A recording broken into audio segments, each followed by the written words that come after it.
नमस्कार दोस्तों, आप सभी का फिर से मेरे यूट्यूब चैनल में स्वागत है। तो आज हम बात करने वाले हैं कार्यालय जिला एवं सत्र न्यायाधीश जो बेमेतरा छत्तीसगढ़ की ओर से विज्ञापन जारी हुआ है उसके बारे में। तो यहाँ पर आप देख सकते हैं दोस्तों, ऊपर में आपको दिखाई दे रहा है जो कि अंतिम तिथि आपको बता दूँ 30 अप्रैल 2022 जो कि संध्या 5 बजे तक इसका आवेदन स्वीकार किया जाएगा। तो कार्यालय जिला एवं सत्र न्यायाधीश बेमेतरा छत्तीसगढ़ की ओर से विज्ञापन जो कि जारी हुआ है और वो है कार्यालय जिला एवं सत्र न्यायाधीश बेमेतरा की ओर से। तो शीघ्र लेखन जो हिंदी है और इंग्लिश का है और सहायक ग्रेड 3, जैसे कि आप देख सकते हैं जो कि सहायक ग्रेड 3 के अंतर्गत है। निष्पादन लिपि का है, सेल अमीन का है, आदिशी का है, लेखक का है, जूनियर नायब है, नाजिर है, साक्ष्य लेखक का है, सहायक सांख्यिकी लिपि का है और भृत्य का है। और देख सकते हैं फरास है और दफ्तरी एवं फरास के रिक्त जो पदों की सीधी भर्ती से पूर्ति हेतु जो अर्हता प्राप्त भारतीय जो नागरिक से निर्धारित प्रपत्र में आवेदन आमंत्रित किया जाना है।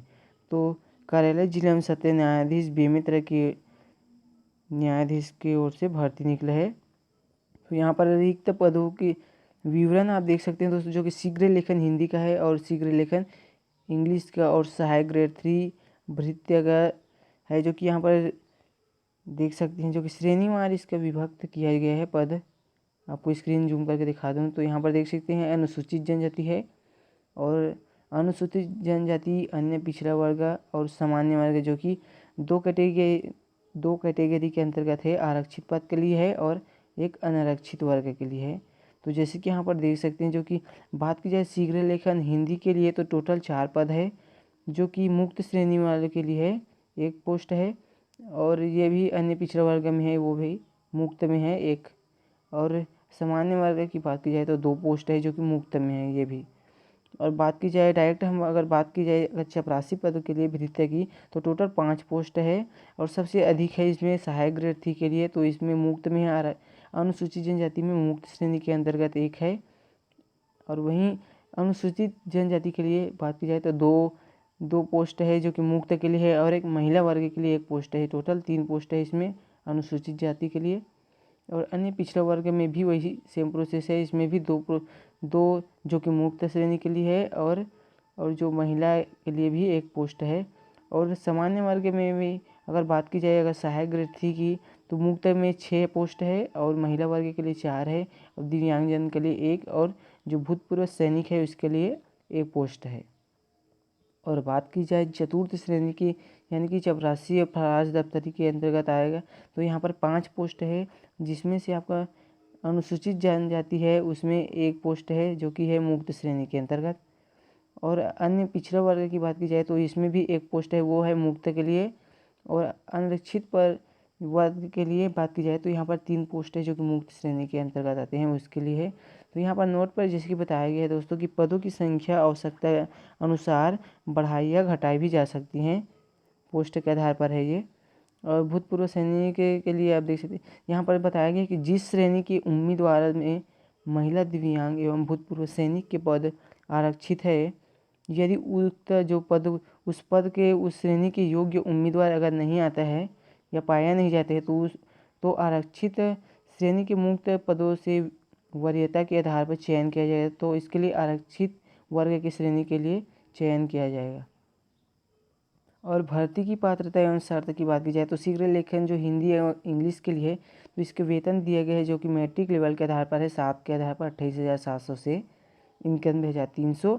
और इसका शैक्षणिक योग्यता चाहिए तो इसके लिए दोस्तों यहाँ पर देख सकते हैं किसी भी मान्यता प्राप्त विश्वविद्यालय से आरक्षित वर्ग के अभ्यर्थी के लिए आपको 40% और अनारक्षित वर्ग के लिए 45% अंक के साथ स्नातक उत्तीर्ण होना चाहिए। जो भी अप्लाई करना चाहता है वो 40% जो कि आरक्षित और अनारक्षित वर्ग के लिए 45% अंक के साथ आपका स्नातक परीक्षा उत्तीर्ण होना चाहिए। और छत्तीसगढ़ या मध्य प्रदेश शीघ्र लेखन मुद्रा बोर्ड या शासन द्वारा मान्यता प्राप्त किसी अन्य समक्ष बोर्ड द्वारा हिंदी शीघ्र लेखन या अंग्रेजी शीघ्र लेखन माध्यम का प्रमाण पत्र होना चाहिए। और आपका कंप्यूटर विषय में डिप्लोमा होना चाहिए DCA का 1 साल का। और मान्यता प्राप्त जो ITI से कंप्यूटर ऑपरेटर है, प्रोग्रामिंग व्यवसाय जो आपका कोपा है वो आपका लग जाएगा और मान्यता प्राप्त बोर्ड ऑफ टेक्निकल एजुकेशन राज्य तकनीकी विश्वविद्यालय द्वारा प्रदान किया गया कंप्यूटर साइंस का आपका 2 वर्ष का डिप्लोमा ये भी लग जाएगा आपका।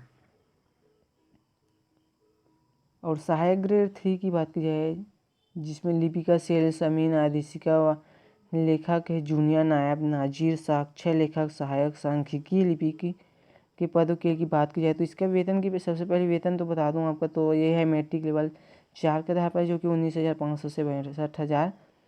और इसका शैक्षणिक योग्यता है दोस्तों तो किसी भी मान्यता प्राप्त विश्वविद्यालय से आरक्षित वर्ग के अभ्यर्थी के लिए न्यूनतम आपका देख सकते हैं 40% है, और अनारक्षित वर्ग के अभ्यर्थी के लिए 45% अंक के साथ आपका आप देख सकते हैं स्नातक उत्तीर्ण होना चाहिए। और छत्तीसगढ़ या मध्य प्रदेश शीघ्र लेखन तथा मुद्रा लेखन बोर्ड या शासन द्वारा मान्यता प्राप्त किसी अन्य समक्ष बोर्ड से आपका प्रमाण पत्र होना चाहिए उत्तीर्ण करने का। और कंप्यूटर में आपका देख सकते हैं कंप्यूटर साइंस में उत्तीर्ण होना चाहिए, कम से कम थोड़ा बहुत ज्ञान होना आवश्यक है कंप्यूटर का। और बात की जाए जो चतुर्थ श्रेणी भृत्य फराज दफ्तरी या कम फराज के पदों के लिए तो इसका वेतन की बात की जाए तो ये है इसका वेतन जो कि 15,600 से 49,400 जो कि इसका वेतन की बात की जाए दोस्तों तो लेवल 1 के आधार पर इसका पेमेंट मिलने वाला है आपको। तो शैक्षणिक योग्यता की बात की जाए तो किसी भी मान्यता प्राप्त बोर्ड से कम 5वीं उत्तीर्ण होना चाहिए, जो कि भृत्य की बात कर रहा हूँ दोस्तों। चतुर्थ श्रेणी के अंतर्गत आपको मैं बता दिया जो भृत्य है फराज दफ्तरी है उसके लिए कम से कम 5वीं उत्तीर्ण होना चाहिए। और आयु सीमा की एवं पात्रता की शर्त की नियम की बात की जाए दोस्तों तो जैसे कि यहाँ पर बताया गया है रोजगार जो कार्यालय में उसका जीवित पंजीयन होना चाहिए सबसे पहले। और कोई भी उम्मीदवार जिसने विवाह से पहले अपना न्यूनतम आयु से पूर्व विवाह किया होगा तो वो भी इसके लिए पात्र नहीं होंगे, किसी भी प्रकार से पात्र नहीं माना जाएगा उसको। और कोई भी उम्मीदवार जिसने एक से अधिक पति या पत्नी जीवित है उससे विवाह किया हो तो वो भी इसके लिए आवेदन नहीं कर सकते हैं। तो यहाँ पर दिनांक जैसे कि बताया गया है 1/1/2022 को आवेदन करने वाले की उम्र होना चाहिए 18 वर्ष है, न्यूनतम और अधिकतम है 35 वर्ष है।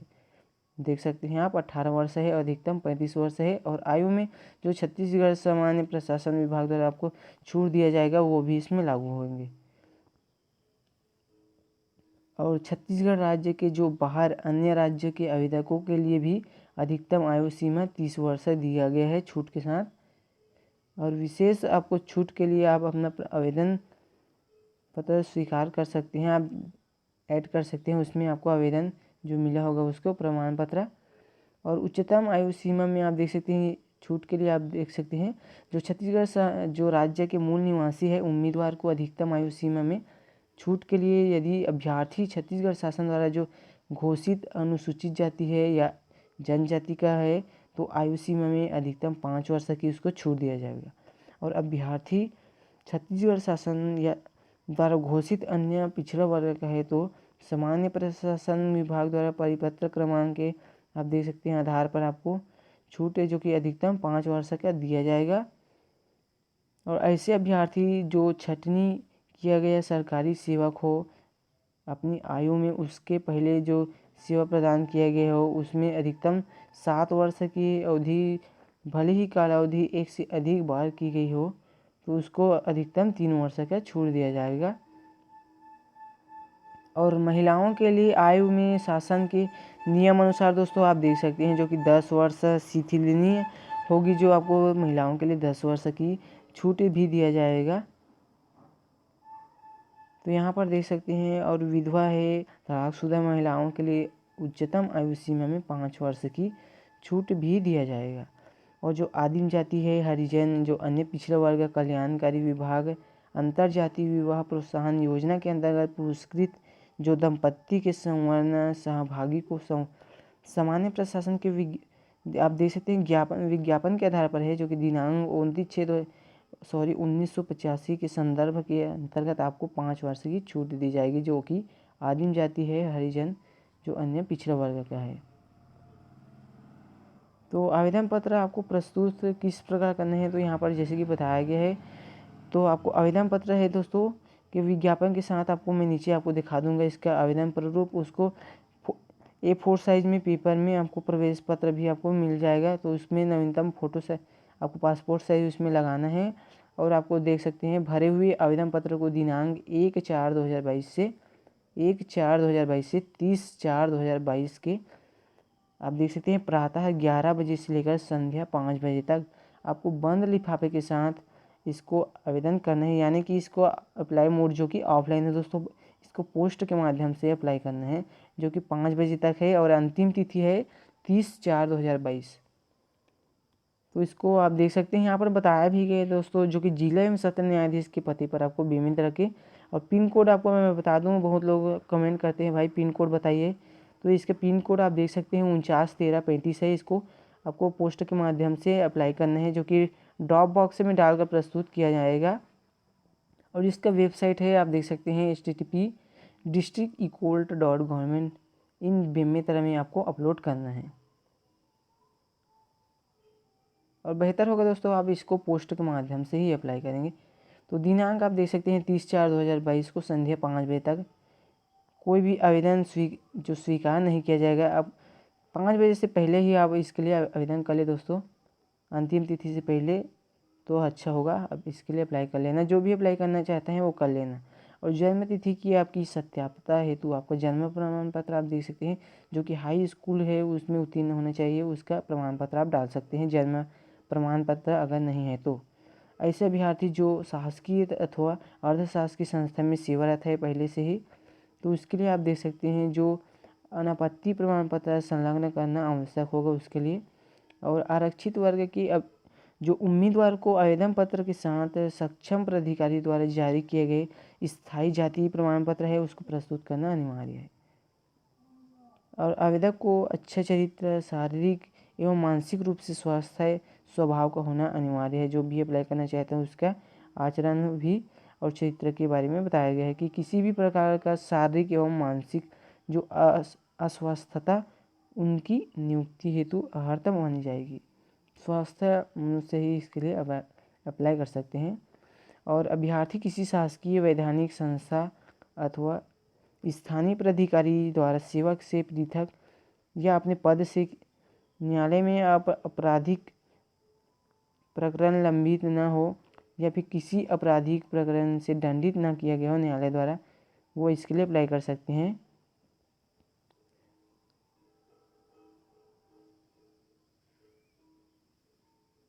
तो यहाँ पर जैसे कि जानकारी दी गई है कि आवेदन पत्र में उल्लेखनीय जो आप डिटेल फिलअप करेंगे वो अगर गलत पाए जाते हैं तो आपको कार्यवाही किया जा सकता है आप पर। तो दोस्तों मैं आपको बता दूँ, आवेदन जो फॉर्म है आपको सही एक ही बार में फॉर्म फिलअप करना है। तो यहाँ पर सिलेक्शन प्रोसेस की बात की जाए दोस्तों, तो यहाँ पर जैसे बताया गया शीघ्र लेखन जो हिंदी इंग्लिश वाले के लिए है और सहायक ग्रेड 3 के पदों के लिए तो पात्र उम्मीदवार को 25 प्रश्न आपको दिया जाएगा जो कि लिखित जो सामान्य ज्ञान पर आधारित होगा उसमें आपको दिया जाएगा, तो जो कि 50 अंकों का होगा, 25 प्रश्न है।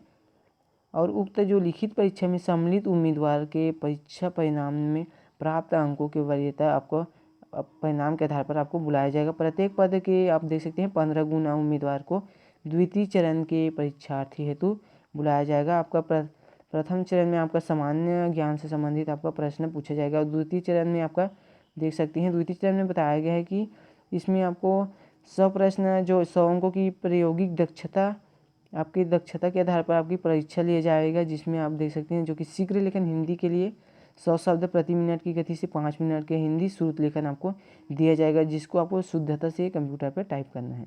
और वहीं बात की जाए इंग्लिश वाले के लिए, तो इसमें भी वही सेम प्रोसेस है कि 100 शब्द आपको प्रति मिनट 5 मिनट के आधार पर आपको 30 मिनट में समय अवधि में कंप्यूटर से शुद्धता से टाइप करके प्रिंट आउट करना है। और सहायक ग्रेड 3 के पद की बात की जाए तो इसमें 250 शब्द के गद्यांश को 10 मिनट में कंप्यूटर पर टाइप करना है और तत्पश्चात उसका स्वहस्ताक्षरित प्रिंट निकालना है। और बात की जाए चपरासी पद के लिए, तो इसमें आप देख सकते हैं जो कि इसमें कौशल परीक्षा और शारीरिक दक्षता के आधार पर आपका सिलेक्शन किया जाएगा। तो भृत्य एवं फराज दफ्तरी फराज के कौशल एवं शारीरिक दक्षता हेतु आहत उम्मीदवार का उपयुक्त शारीरिक क्षमता और व्यवहारिक और व्यक्तित्व तथा आप देख सकते हैं कार्य हेतु उनकी रुचि और पूर्ण अनुभव को देखते हुए अंक दिया जाएगा। और चयन एवं प्रतीक्षा सूची की बात की जाए तो कौशल परीक्षा में प्राप्त अंकों के आधार पर आपका देख सकते हैं वर्गवार जो कि पद संख्या का 2 गुना अगर मिलता है दोस्तों तो उसमें मेरिट लिस्ट तैयार किया जाएगा। और अधिकतम अंक अगर प्राप्त किया जाने वाले अभ्यर्थी की चयन सूची के अलावा शेष प्रतीक्षा सूची भी तैयार की जाएगी। तो अन्य आवश्यक सूचना यहाँ पर दिया गया है यहाँ पर। तो यहाँ पर देख सकते हैं जो प्रथम वर्ष में आपका वेतन जो कि 70% आपको दिया जाएगा, और द्वितीय वर्ष में आपका 80% है, और तृतीय वर्ष में आपका वेतन जो कि 90% आपको दिया जाएगा। और इसमें आप देख सकते हैं जो स्टाइपेंड के साथ अन्य जो भत्ते नियमानुसार शासकीय सेवा की तरह भी आपको मिलने वाला है।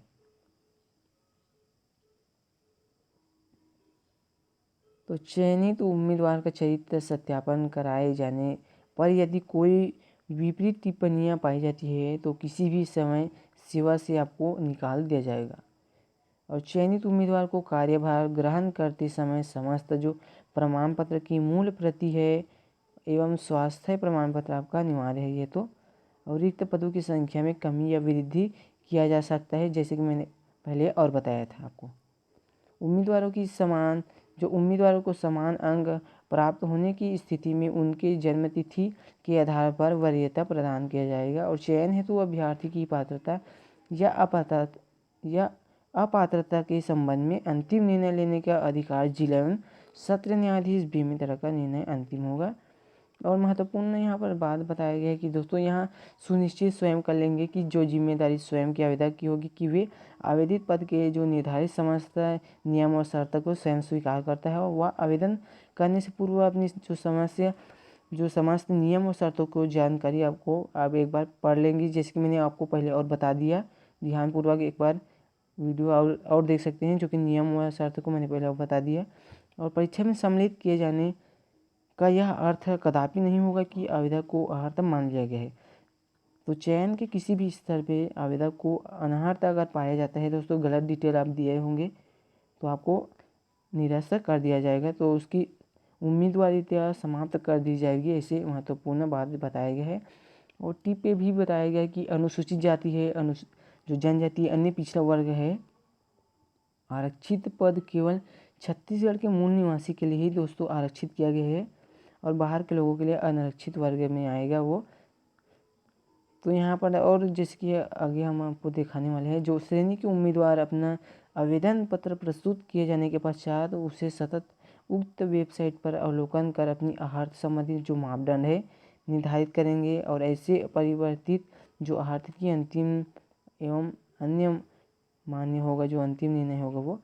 और अपूर्ण तथा त्रुटिपूर्ण जानकारी के बारे में बताया गया है कि प्रत्येक आवेदक को चाहिए कि वह विज्ञापन में दिए गए सभी जो आवेदन जो नियम और शर्तों को स्वीकार करता हो। यदि आवेदन पत्र में कोई जानकारी अपूर्ण पाया जाता है या त्रुटिपूर्ण भी दी जाती है तो उसकी पूरी जिम्मेदारी आवेदक की होगी। तो जैसे कि मैंने पहले और बताया दोस्तों कि आप सही डिटेल फिलअप करेंगे अपने फॉर्म में, और एक ही बार में आपको जानकारी डिटेल देना है। और एक बार फॉर्म फिलअप करेंगे तो उसको एक बार ज़रूर ध्यान से एक बार और पढ़ लेना, जो आप डिटेल भरे होंगे उसको। और अन्य विशेष सूचना की बात की जाए तो जो अभ्यर्थी चयन प्रक्रिया एवं परीक्षा को प्रत्यक्ष या प्रत्यक्ष रूप से प्रभावित करने का प्रयास करेंगे तो उसकी उम्मीदवारिता किसी भी स्तर पर निरस्त कर दी जाएगी। और चयनित अभ्यर्थी को उसके द्वारा उपलब्ध कराए गए मोबाइल नंबर है, डाक टिकट और लिफाफे के माध्यम से सूचित किया जाएगा, तथा जिला सत्र न्यायाधीश की वेबसाइट में आपको परिणाम उपलब्ध किया जाएगा। तो आगे हम आपको इसका फॉर्म दिखाने वाले हैं। तो ये आपका आवेदन प्रारूप है, इसको आप कंप्यूटर से प्रिंट करवा लेंगे, प्रिंट आउट करवा कर इसी में आपको डिटेल अपना फिलअप करके अपने पोस्ट के लिए अप्लाई करेंगे। अगर वीडियो समझ आए तो दोस्तों नए हैं तो चैनल को सब्सक्राइब करना और दिल से एक लाइक कर देना, क्योंकि हम आपके लिए ऐसी जॉब लेकर आते रहते हैं सर्च करके। तो इसको आप प्रिंट कर लेंगे और इसमें अपना पूरा डिटेल एक एक फिलअप करके एक ही बार में, और इसको फिलअप करने के बाद आप ज़रूर एक बार पढ़ लेंगे दोस्तों। तो इसको आप फिलअप करके इसमें आपको डिटेल फिलअप करना है। तो यहाँ पर देख सकते हैं जो कि डिटेल जो वगैरह मांगा है, ये आपको घोषणा पत्र होगा कि ये सभी नियम और शर्तों को स्वीकार करते हैं।